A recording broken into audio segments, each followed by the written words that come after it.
Taman stared at the holographic display with growing horror. 3 bright dots that had represented thriving worlds just hours ago were now dark, gone, not destroyed in the usual sense where debris and radiation would remain for centuries. Simply gone, as if they had never existed at all. The emergency council chamber buzzed with panicked voices from 12 different species. Representatives spoke in their native tongues, translators struggling to keep up with the flood of desperate reports, but Taman heard the same word repeated in every language: extinction. Council leader, Dayun approached his floating platform, her crystalline features reflecting the red warning lights that bathed the chamber. As chief strategist for the Galactic Harmony Council, she had seen many crises. This was different. We have confirmation from the outer rim. The Corval system is completely dark. No energy signatures, no matter, nothing. It's as if a hole was cut out of space itself. Taman closed his 4 eyes and tried to process the impossible. The Corval system had contained over 40 billion souls across 7 worlds. Now there was only empty space where stars should have been. How long since they emerged? He asked, though he already knew the answer would be worse than he hoped. 18 standard hours, Dayun replied quietly. At this rate of consumption, they will reach the core worlds within 47 days. The Void Devourers, ancient beings of legend that supposedly consumed entire galaxies before falling into deep sleep millions of years ago. Most species had relegated them to mythology, stories told to frighten children. Now they were very real and very hungry. What do our military advisors say? Taman asked, though he suspected he already knew. Yoon's expression grew even more grim. Jinho believes conventional warfare is useless. Our most powerful weapons simply disappear when they get close to the Devourers. Admiral Kwansu tried to ram a battlecruiser into one of them. The ship was consumed before impact, along with the crew of 3,000. The chamber fell silent as this news spread through the translation networks. 3,000 lives lost, without even slowing down their enemy? If their greatest weapons were useless, what hope did they have? And our gods? Asked Yun Seo, representative of the spiritual assembly. Her people had always maintained the closest connection to the divine beings that watched over the galaxy. Surely they will intervene? Yun shook her head slowly. The Divine Council sent word 3 hours ago. They are retreating to higher dimensions until this crisis passes. They claim direct intervention would damage the cosmic balance. Yun Nesio's face went pale. Even her faith could not survive such abandonment. If the gods themselves fled from these creatures, what chance did mortals have? There must be something, Taman said desperately. Some weapon, some strategy, some ally we haven't considered? The chamber erupted in desperate suggestions. Some proposed evacuating entire populations to distant galaxies. Others wanted to hide in pocket dimensions. A few even suggested surrendering and hoping the Devourers would show mercy. All of these ideas died when the reports came in from the monitoring stations. The Devourers weren't just consuming matter and energy, they were consuming time itself. The pocket dimensions were collapsing.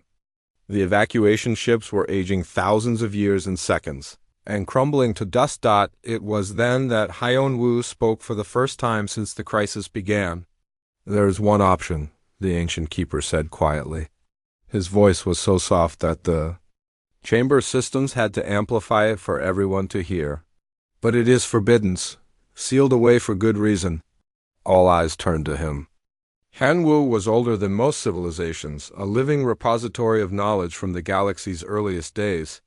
If anyone knew of hidden weapons or forgotten allies, it would be him. Speak, Taman commanded. Hyeon-Woo hesitated, his aged hands trembling as he accessed memory files that hadn't been opened in eons. There are records, hidden in the deepest archives. They speak of a species that was deliberately erased from galactic history. Erased? By whom? By the gods themselves. Han-Woo's voice carried a weight of terrible knowledge. A species so dangerous, so unpredictable that even divine beings feared them. Not for their power, but for their complete inability to accept defeat. The chamber held its collective breath. A species that gods feared? It seemed impossible. They called themselves humans, Hyan-Wu continued. According to the sealed records, they possessed no special abilities, no advanced technology that surpassed our own, but they had something else. Something that made them more dangerous than any weapon. What? Dayun asked, though she wasn't sure she wanted to know. They refused to lose, ever, even when losing was the only rational choice. Even when victory would cost them everything they held dear. The records speak of humans who would burn their own worlds rather than surrender them. Who would sacrifice their entire species to deny their enemies victory? Jinho, the military advisor, looked skeptical. That sounds like madness, not strength. Perhaps. Hanwu agreed, but it was effective madness. The records show they defeated enemies that should have been impossible to beat. Not through superior tactics or weapons, but through sheer, stubborn refusal to accept that they could lose. Where are they now? Taemin asked. The Terran summoning protocol suggests they were banished to a distant part of the universe. Cut off from the rest of galactic civilization. The gods hoped they would eventually destroy themselves through their own violent nature. The chamber erupted in debate. Some argued that summoning such a dangerous species would be trading one extinction for another. Others pointed out that they were already facing extinction and had nothing left to lose. The protocol requires enormous sacrifice, Hyan-Wu warned. It would take the life force of someone pure of heart to power the summoning, and there's no guarantee they would help us. From what I can tell, humans were not known for their compassion toward other species. Taemin looked around the chamber, at the desperate faces of 12 species facing annihilation. The Void Devourers had consumed another system while they debated. Time was running out. How long to perform this ritual? He asked. 6 hours to prepare, 1 hour to execute. And if we do nothing? Dayun checked her calculations again. The Devourers will reach the core worlds in 46 days, 23 hours. The choice was simple, even if it wasn't easy. Certain death from the Devourers or possible death from whatever humanity had become in their exile? Prepare the ritual, Taemin decided. May whatever gods still listen forgive us for what we're about to unleash. As the council dispersed to begin preparations, Hyan-Wu pulled Taemin aside. There's something else, the ancient keeper whispered. Something I didn't mention in front of the others. What? The records speak of humans doing the impossible? But they also mention a price. Humans don't just refuse to lose battles, they refuse to lose anyone. The lengths they will go to save even a single life of their own kind. Hyan-Wu shuddered. It defies all logic and morality. Is that supposed to reassure me? No, it's supposed to warn you. If we summon them, if they agree to help us, we won't just owe them our lives, we'll owe them our souls. And humans always collect their debts. With that ominous warning, Hyan-Wu shuffled away to prepare the most dangerous ritual in Galactic history. Taemin watched him go and wondered if they were about to save their civilization or damn it to something worse than extinction. Outside the station's windows, another star system winked out of existence. The Void Devourers were coming, and soon they would have to face whatever horrors they were about to unleash in response. The ancient archives beneath the galactic capital had not been opened in over 3,000 years. Dayun led the small team through corridors carved from living crystal, their footsteps echoing in chambers that predated most civilizations. The air itself felt heavy with Forbidden's knowledge. Are you certain about this? Jinho asked for the 100th time. The military advisor had argued against the summoning from the beginning, but duty forced him to participate. We know nothing about these humans except that gods feared them. We know they won battles they should have lost, Dayun replied, running her scanner over ancient door seals. That's more than we can say about ourselves right now. Sora, the Xenorchaeologist, carefully removed the crystalline barriers that protected the deepest vaults. Her people had built these archives to preserve knowledge across the ages, but some knowledge was meant to stay buried. The seals are intact, she reported. Whatever's in here hasn't been touched since the gods themselves placed it here. They descended deeper, past layers of history that chronicled the rise and fall of countless species. Finally, they reached the bottom level, where a single chamber waited behind doors marked with symbols that hurt to look at directly. "Divine script," Sora whispered in awe and terror. "Only gods can write these symbols. The meaning burns itself into your mind without translation." The symbols spelled out a single word in every language that ever existed: forbiddance, Yun. Placed her hand on the scanning plate. For a moment, nothing happened. Then the doors groaned open, revealing a chamber filled with floating data crystals that pulsed with an eerie light. "The Terran Archives," Hyun-woo announced as he joined them. He had spent the last 6 hours preparing for the ritual, and the strain showed on his ancient features. Everything the gods wanted forgotten about humanity. Sora approached the nearest, Crystal with scientific curiosity overriding her caution. As her scanner touched it, images flooded the chamber. Holographic displays showed a blue-green world orbiting a yellow star. The planet looked peaceful until the perspective shifted to show massive scars across its surface. "Their homeworld," Hyun-woo explained. "They called it Earth. Note the crater patterns." Jinho studied the tactical displays with professional interest. "Those aren't natural. Someone bombed this planet repeatedly. Who would do such a thing to a populated world?" "They did it to themselves," Hyun-woo said quietly.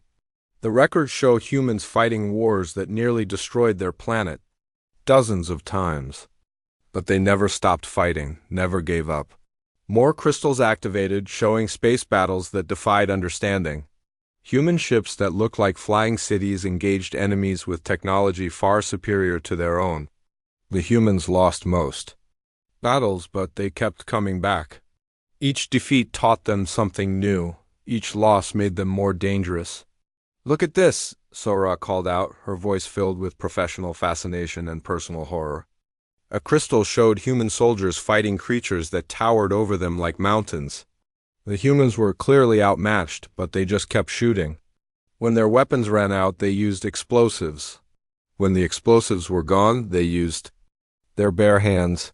"Madness," Jinho muttered, but his professional eye caught something else.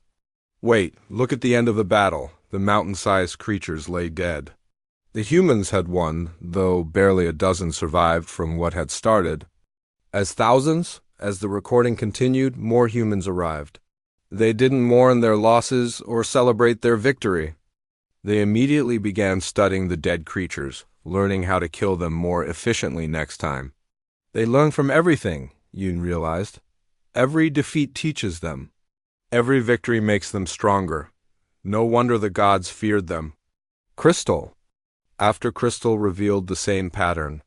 Humans facing impossible odds and refusing to surrender. Sometimes they lost, but they never gave up. Even when their entire species was on the brink of extinction, they kept fighting.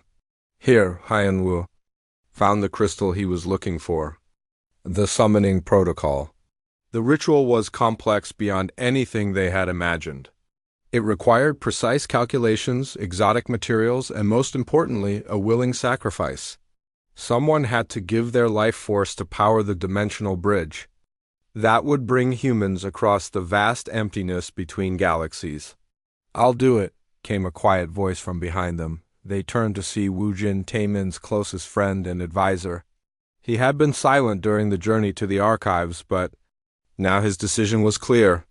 "Woojin, no," Doyun protested. "The ritual requires someone pure of heart, but that doesn't mean it has to be you. It has to be someone the council trusts completely," Woojin replied calmly. "Someone whose sacrifice will have meaning. I've lived a good life. Let my death serve a purpose." Jin-ho stepped forward. "I should be the one. This is a military decision. Military consequences should fall on military shoulders." "This isn't about military honor," Woojin said firmly. "This is about hope.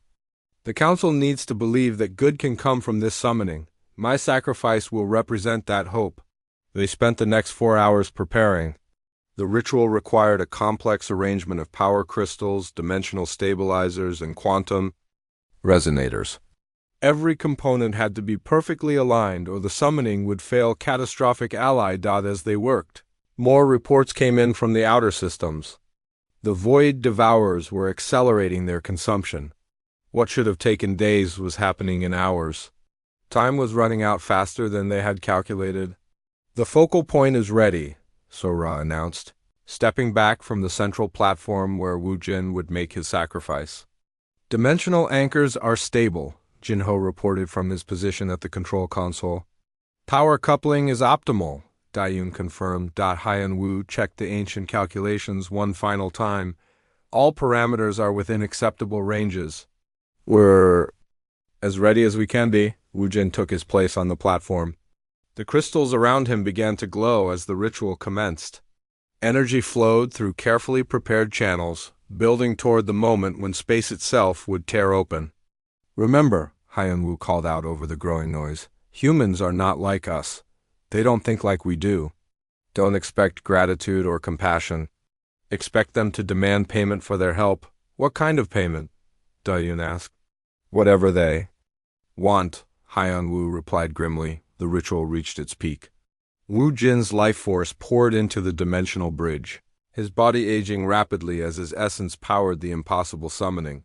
With his final breath, he whispered a warning that would haunt them all. Be careful what you wish for. Reality tore open like fabric. Through the rift, they glimpsed a world that had been turned into a fortress, cities that looked more like military bases, orbital stations bristling with weapons and ships, so many ships that they darkened the space around their planet. The humans they had summoned weren't the primitive species they had expected. These were the survivors of a race that had been fighting extinction-level threats for centuries. They had learned not just how to survive, but how to thrive in conditions that would destroy other species.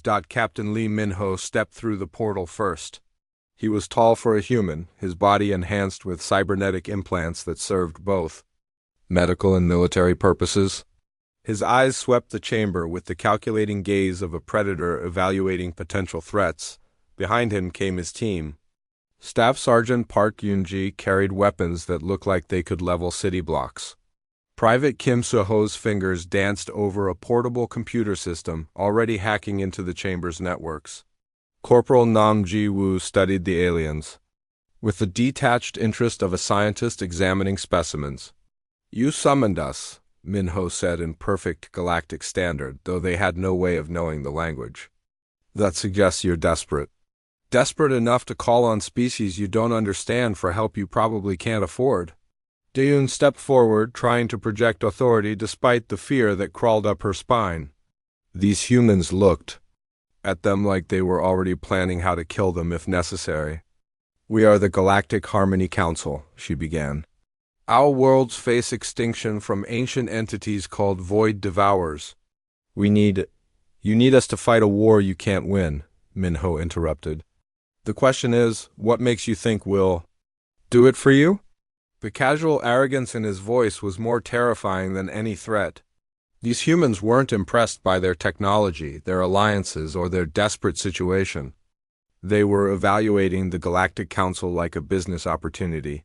We can offer you anything, Jinho said. Technology, resources, territory, you can offer us everything, Minho corrected. Because without us, you'll have nothing left to bargain with. That's when they realized their true situation. They hadn't just summoned potential allies. They had summoned their potential replacements. The humans weren't here to save the galaxy. They were here to decide if the galaxy was worth saving, and they were still making up their minds. The silence in the council chamber stretched for long minutes after Minho's pronouncement. The human captain stood motionless, his enhanced eyes studying each alien representative with the cold calculation of a predator sizing up prey. His team had spread out around the chamber without being asked, taking positions that covered all exits. Yun realized with growing horror that they were already prisoners. Perhaps we should discuss terms, Taemin said carefully, floating down from his elevated platform. As council leader, diplomatic protocol demanded he take charge, but something about these humans made every instinct scream warnings. Terms assume negotiation between equals, Minho replied without shifting his gaze from the tactical displays showing the Void Devourer's advance. You're not our equals. Your clients begging for services you can't afford. Staff Sergeant Park. Yunji had positioned herself near the chamber's main computer core. Her weapons remained holstered, but everyone could see the casual way her hand rested near them. She wasn't threatening them. She was simply ready to kill them all if the situation required it. We understand you want compensation, Jinho said, trying to regain some control of the conversation. Our military resources are at your disposal. Private Kim Seho looked up from his portable computer with something that might have been amusement. Your military resources are obsolete. We've been monitoring your network since we arrived. Your best weapons wouldn't qualify as training equipment in our academies. The casual dismissal stung worse than an insult. Jinho had spent his entire career studying military technology across 12 species. To have it dismissed as worthless by beings who should have been primitives was almost unbearable. Then what do you want? Dayan asked, though she feared the answer. Complete military authority over all allied forces, Minho said without hesitation. Unrestricted access to all resources, all technology, all industrial capacity. Total operational control during the duration of this conflict. That's impossible, Yanaseo protested. You're asking us to surrender our sovereignty to complete strangers. Corporal Namji-woo tilted her head slightly, studying the spiritual representative with the same detached interest she might show a particularly interesting insect. You summon complete strangers to fight a war you can't win. Sovereignty is a luxury you can't afford. The brutal logic was undeniable, but accepting it meant admitting they were no longer in control of their own civilization's fate. We need time to consider, Taemin said. No, Minho replied flatly. Every minute you waste considering, more of your people die. Another system just went dark while we've been talking. Make your choice now. Council members looked at each other. In desperation? Everything about these humans suggested they were more dangerous than allies should be, but the alternative was extinction. We accept, Taemin said quietly. The words had barely left his lips when Kim Seho's computer chimed. Admiral Cho Dong-hyan will be arriving in 6 minutes with the advance fleet. I suggest you prepare your traffic control systems for a significant increase in activity. How many ships? Jinho asked, hoping for some sense of the scale they were dealing with. Enough, Minho replied unhelpfully. 6 minutes later, space around the galactic capital erupted with arrival signatures. Ships began dropping out of hyperspace in perfectly coordinated waves. But these weren't ships in any sense the Council recognized. They looked more like flying weapons platforms, bristling with armaments that defied easy classification. Admiral Cho Dong-hyan materialized in the chamber through some form of transportation technology that bypassed all their security systems. He was older than Minho, with scars that spoke of battles fought in close combat despite his rank. His uniform was practical rather than decorative, designed for function over ceremony. Status report, he demanded. Terms accepted, Minho replied. Full authority granted, resources available for requisition. Void Devourer positions? Dayan stepped forward with a holographic display. They've consumed 14 systems in the past day. Current vector suggests they're heading for the Corinth cluster. Dong-hyan studied the display for perhaps 10 seconds before nodding. Colonel Bae-in-su will handle system evacuations. General Yang Hyun-sik is preparing defensive positions. Dr. Shin Yuri needs access to your stellar engineering capabilities immediately. Stellar engineering? Sora asked in confusion. We're going to weaponize your stars, Dong-hyan explained as if discussing the weather. Stars make excellent kinetic projectiles when properly accelerated. The casual mention of using entire solar systems as weapons left the council speechless. Jinho found his voice first. That would destroy everything in those systems. The planets, the civilian populations, will evacuate what we can, Dong-hyan said with the tone of someone discussing acceptable losses. But this is war, not a rescue operation. Some sacrifices are necessary. Necessary?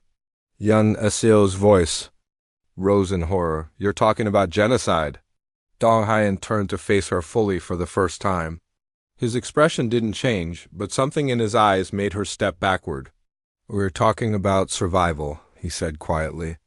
Your species summoned us because you were facing extinction. We're here to prevent that extinction by any means necessary. If you're not prepared for what any means necessary actually means, you should have let yourselves die quietly. The brutal honesty was more shocking than any threat. These humans weren't pretending to be heroes or saviors. They were practical soldiers doing a job that required terrible choices. There has to be another way, Dayun said desperately. There might be, Minho acknowledged. But we won't know until we understand exactly what we're fighting. Dr. Yuri will need access to all your data on the Void Devourers. Everything you've observed, every theory you've developed, every failed attempt at resistance. Dr. Shin Yuri stepped forward for the first time. She was smaller than the soldiers, but something about her made the council even more nervous. Scientists, they had learned, could be more dangerous than warriors when they approached problems with complete moral detachment.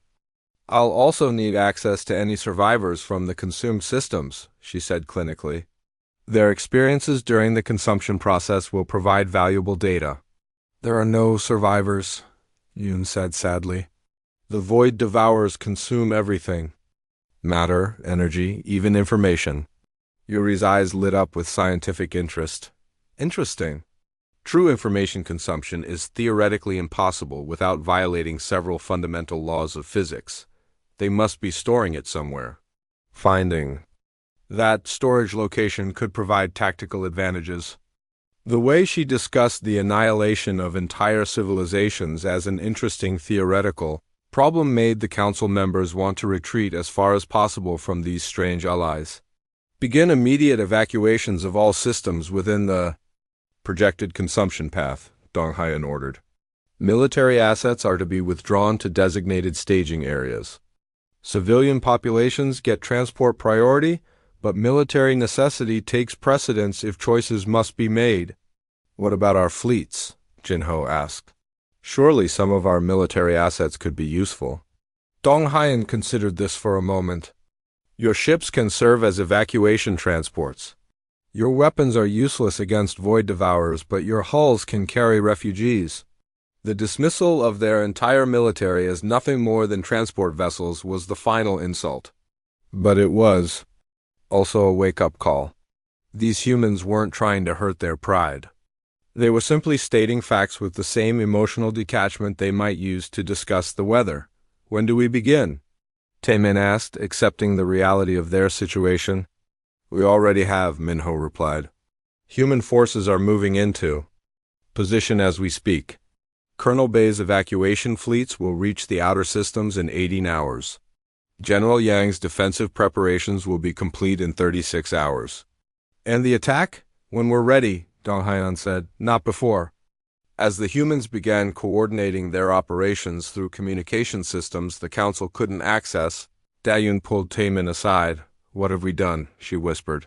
What we had to do, Taemin replied, but his voice carried no conviction. They watched as their saviors took control of their civilization with the casual efficiency of a hostile takeover. The humans didn't seem evil, exactly.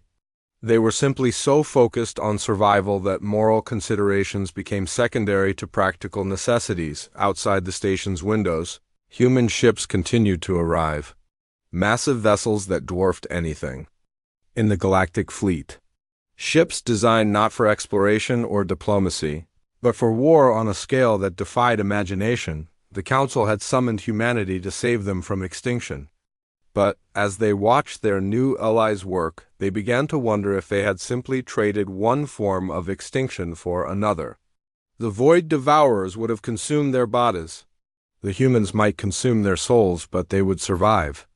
And, for a species facing annihilation, perhaps that was enough.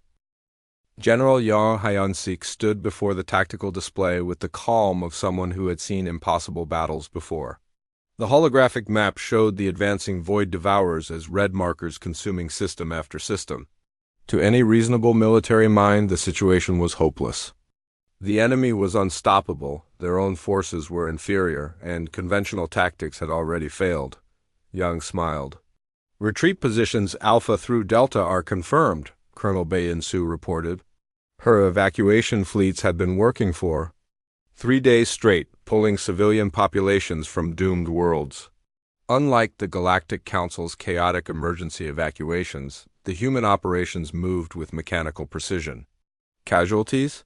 Young asked, though his tone suggested the numbers were just data points in a larger calculation. Acceptable, Bay replied without emotion.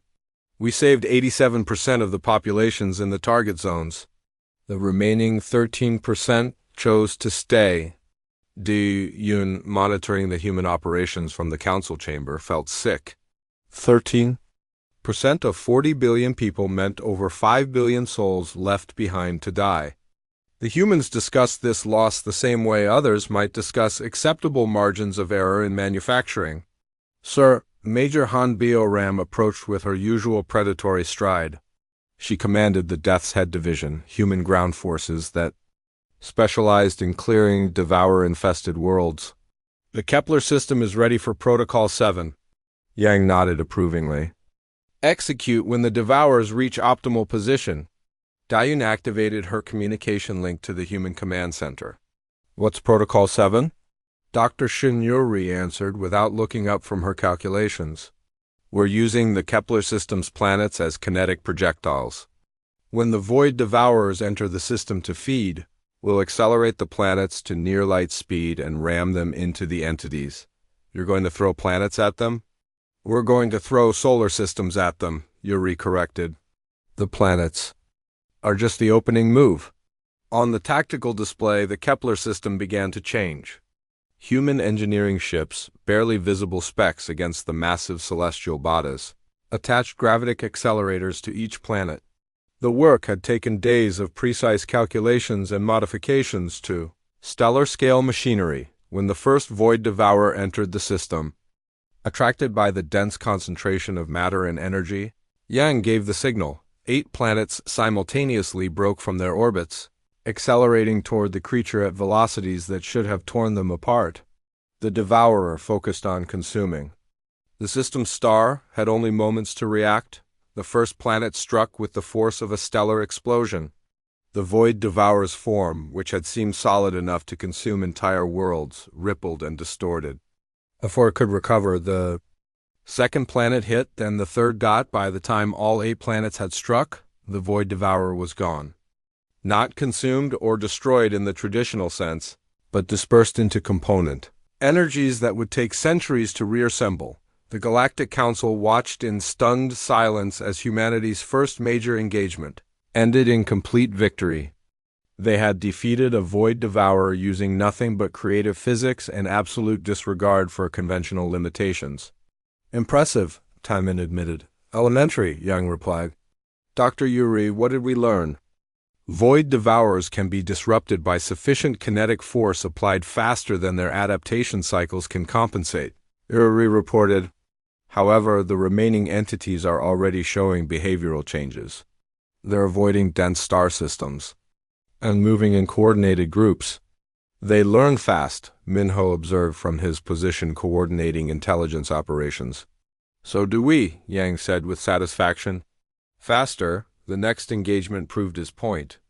When 3 void devourers approached the Centauri cluster moving in a protective formation, the humans were ready with Protocol 12. This time, they didn't wait for the creatures to enter a system. Colonel Bay's fleets had converted entire asteroid belts into kinetic missiles, launching them at the devourers while they were still traveling between stars. Each asteroid carried human-designed explosives that detonated at precisely calculated moments, the void.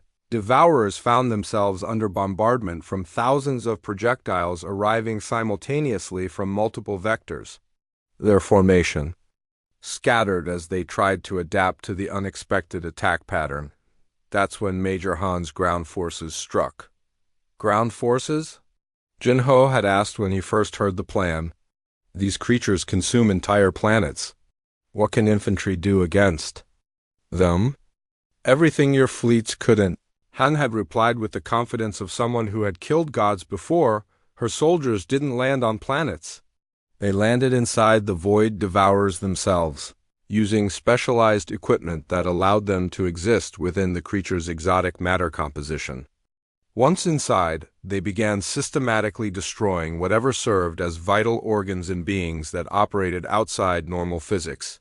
Yun watched the feeds from Han's soldiers with horrified fascination. They moved through the Devourer's interior, like antibodies attacking an infection, setting charges and disrupting energy flows with surgical precision. The creature thrashed in space, trying to expel the invaders, but human soldiers had trained for combat in impossible environments. When the Void Devourer finally collapsed into dispersed energy, Han's teams were already evacuating to their next target. Casualties? Yang asked. 60%, Han reported without emotion. Well, within acceptable parameters for a new combat environment.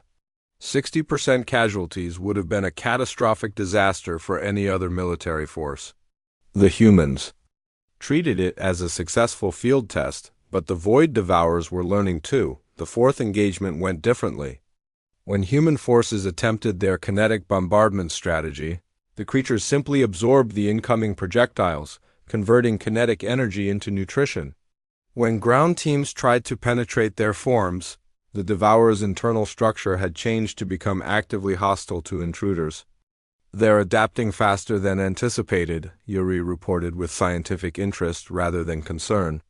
Each successful attack teaches them to counter that specific approach. Then we don't repeat approaches, Yang said simply. Dr. Yuri, how quickly can you develop entirely new attack methods? Give me 6 hours. You have 4. Major Han, your teams will test the new protocols on live targets. Understood, sir. Yun found herself both amazed and terrified by the humans' adaptability. Where other species would have been demoralized by having their tactics countered, the humans treated it as an interesting problem to solve. They approached warfare the same way their scientists approached research, with methodical experimentation and complete willingness to sacrifice anything for better results. Protocol 17 involved turning black holes into weapons. Protocol 23 weaponized the galaxy's communications network, turning information itself into a destructive force. Protocol 31 required sacrificing entire human battle groups to create temporal paradoxes that erased Void Devourers from the timeline. Each victory cost more than the last, but the humans never hesitated.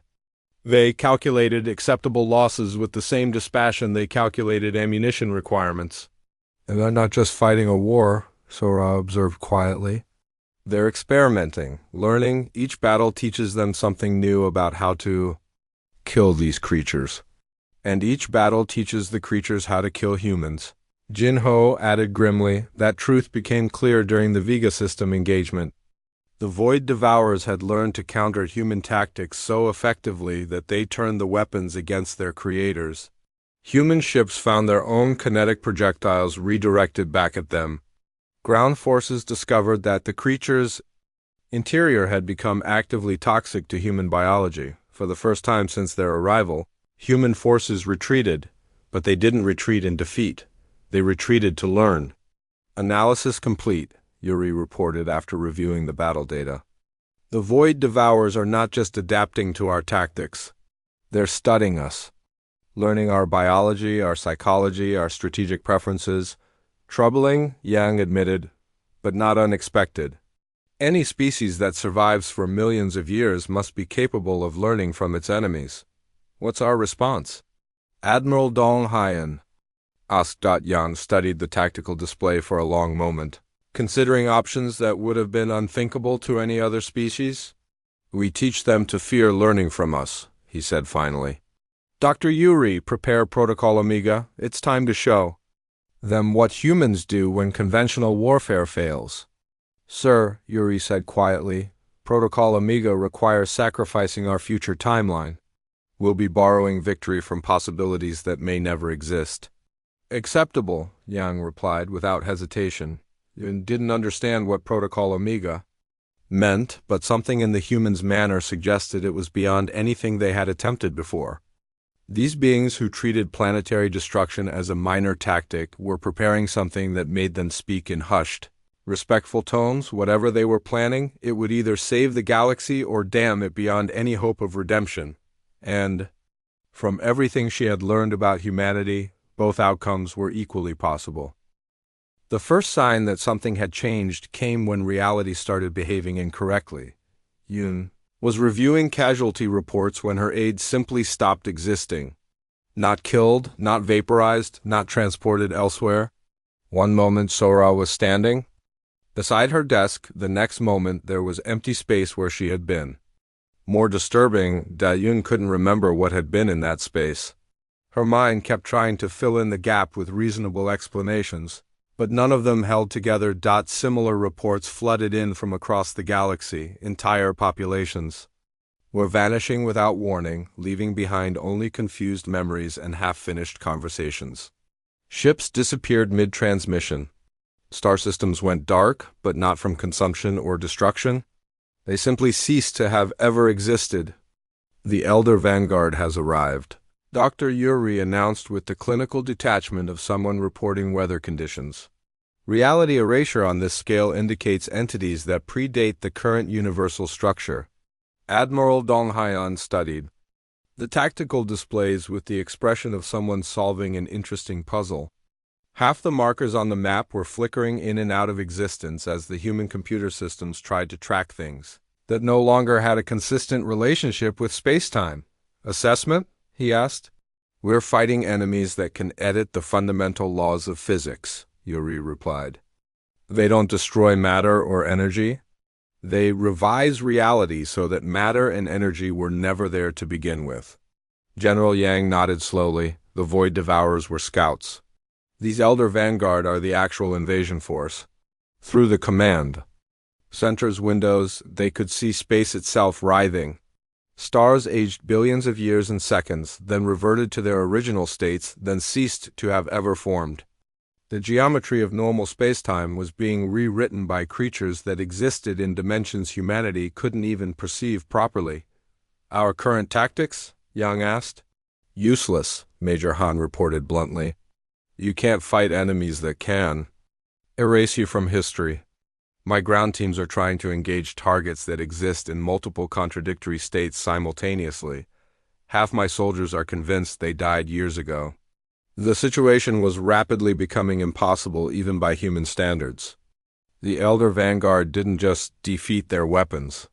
They made it so their weapons had never been built. They didn't kill human soldiers. They revised reality so the soldiers had never been born. Tactical withdrawal? Colonel Bay suggested, though. Her tone indicated she already knew the answer. No, Yang replied firmly. Withdrawal assumes there's somewhere to withdraw to. These entities are editing the entire galaxy.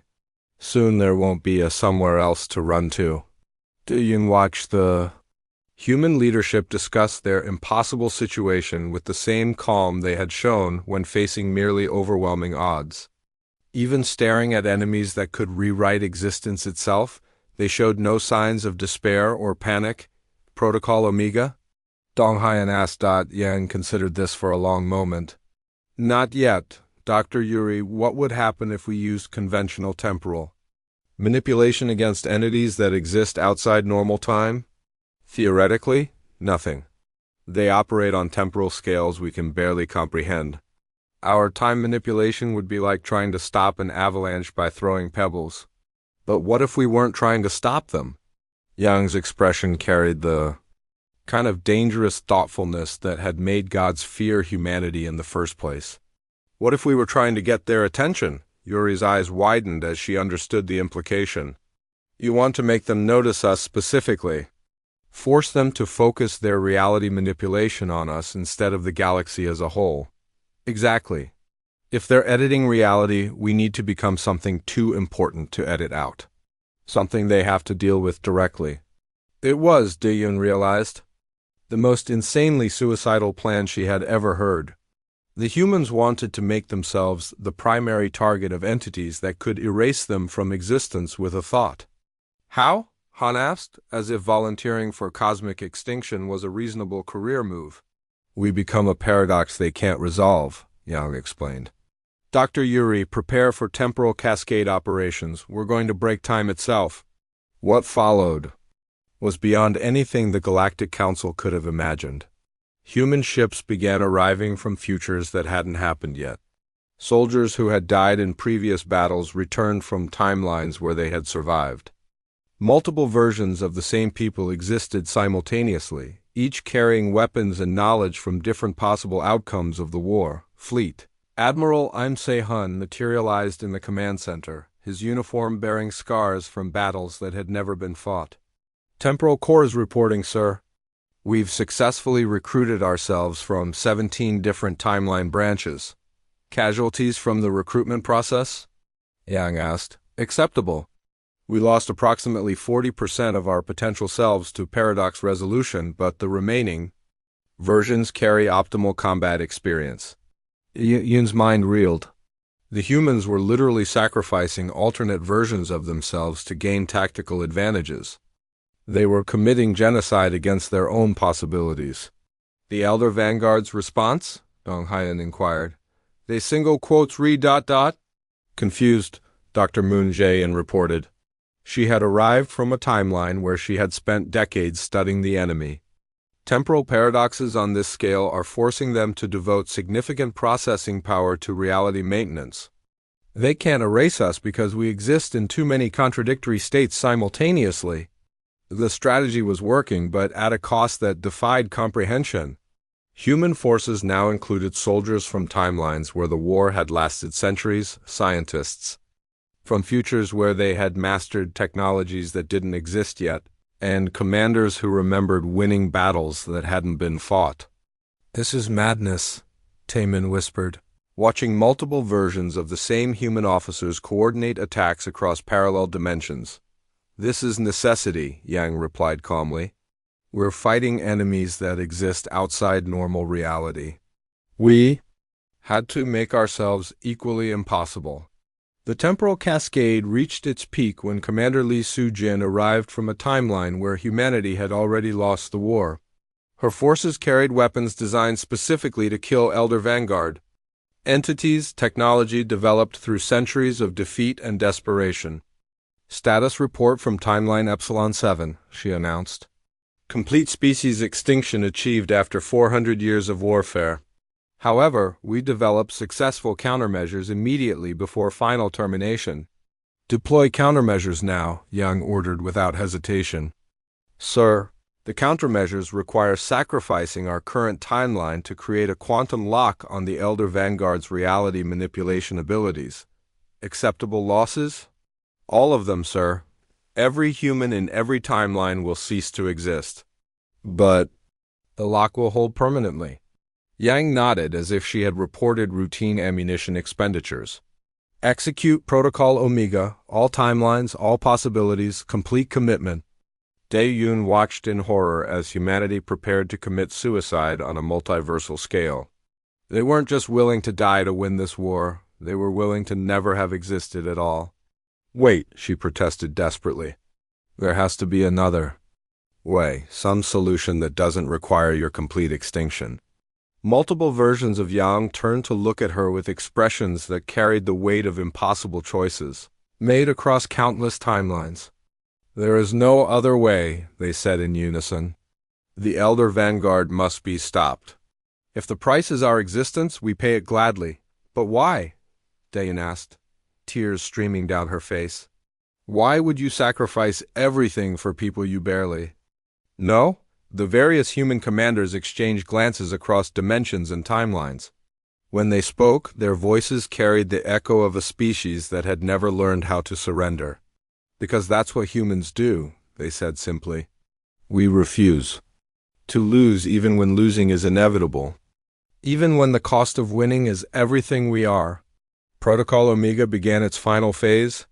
Reality writhed as every possible version of humanity focused their combined will on a single, impossible task, creating a paradox so complex that even the Elder Vanguard couldn't resolve it without destroying themselves. The last thing Dayan saw before the timeline lock engaged was Yang's final salute across infinite dimensions. Offered not in triumph, but in the quiet satisfaction of a job completed regardless of cost. Then humanity vanished from existence, taking the Elder Vanguard with them into a paradox that would echo through eternity. The galaxy was saved. The price was the complete erasure of the species that had saved it. The silence that followed was absolute. Yoon stood in the command center, staring at empty space where moments before multiple versions of General Yang had been coordinating the final assault. The tactical displays showed nothing but static. The temporal cascade had collapsed, taking with it every trace of humanity's existence across all possible timelines. The Elder Vanguard were gone too. Not destroyed in any conventional sense, but locked in a paradox so complex that they could never again affect normal reality. They existed in a state of permanent contradiction, forever trying to resolve equations that had no solution. "Is it over?" Taemin's voice carried across the communications network, reaching surviving council members scattered across the galaxy. "Yes," Yoon replied, though the word felt hollow. "The threat is ended." But the victory felt worse than any defeat. Humanity had saved them all by paying the ultimate price, complete erasure from existence. No graves to mark their sacrifice, no monuments to remember their courage. They had never been, and soon even the memory of them would fade as the galaxies. Inhabitants forgot why they had ever summoned a species that couldn't be remembered. "Wait," Jinho's voice came through with growing excitement. "I'm detecting temporal echoes. Something's happening in the outer rim." Daeyoung rushed to the sensor displays.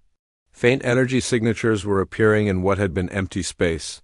Ships, materializing like ghosts, translucent and barely visible. "Quantum shadows," she breathed. "Some of them survived the cascade." The first ship to fully materialize was small, barely larger than a fighter craft. Its hull was scarred with battle damage from conflicts that had never happened, its design incorporating technologies that shouldn't exist. A figure materialized on the bridge, not through any transportation technology Daeyoung recognized, but simply fading into existence like a memory becoming real. Commander Lee Soo-jin stood before them, but she was different. Translucent, existing in a state somewhere between reality and possibility. Her uniform bore the marks of battles fought across infinite timelines, and her eyes held the weight of victory purchased with everything she had ever been. "Status report," she said, her voice carrying strange echoes as if spoken simultaneously by thousands of possible versions of herself. "The Elder Vanguard are contained," Daeyoung replied. "The galaxy is safe, but the cost was acceptable," Soo-jin finished without emotion. "Humanity fulfilled its contract. The threat is ended." "But you're all gone," Taemin said, his voice breaking. "Your entire species sacrificed itself for ours." "Not gone," Soo-jin corrected. "Changed. We exist now as quantum possibilities rather than physical beings. We are every human who might have been, could have been, should have been. We are the echo of potential that refuses to be silenced." Around her, more figures began to materialize. Captain Minho existing as a probability wave, Dr. Yuri, her form shifting between different possible versions of herself. Admiral Dong Hyen, carrying scars from wars that existed only in collapsed timelines. "How many of you are there?" Yoon asked. "All of us," Minho replied. "Every human who ever lived, might have lived, or could have lived. We are the sum total of our species' potential, compressed into quantum existence." It was both miraculous and terrifying. Humanity had achieved a form of immortality by sacrificing their physical existence. They had become something beyond death, beyond time, beyond the normal limitations of biology. What happens now? Jinho asked nervously. "Now you rebuild," Soo-jin said simply. "The galaxy is safe. The threats are contained. Our contract is complete." "And you?" "We remain, watching, waiting, ensuring that what we sacrificed ourselves to prevent never happens again." The implications slowly sank in. Humanity hadn't just saved the galaxy. They had appointed themselves its eternal guardians. They would exist forever as quantum shadows, protecting a civilization they could no longer truly be part of. "The gods," Yanesio whispered, her spiritual senses overwhelmed by what she was perceiving, Where are our gods? Will they return now that the danger has passed? The human quantum shadows exchanged glances that carried conversations across dimensional boundaries. Your gods are returning, Dr. Yuri confirmed. But they find the situation changed. Changed how? They fled when faced with the Elder Vanguard, Minho explained with something that might have been amusement. We stayed and fought. By the laws of cosmic hierarchy that makes us their superiors now.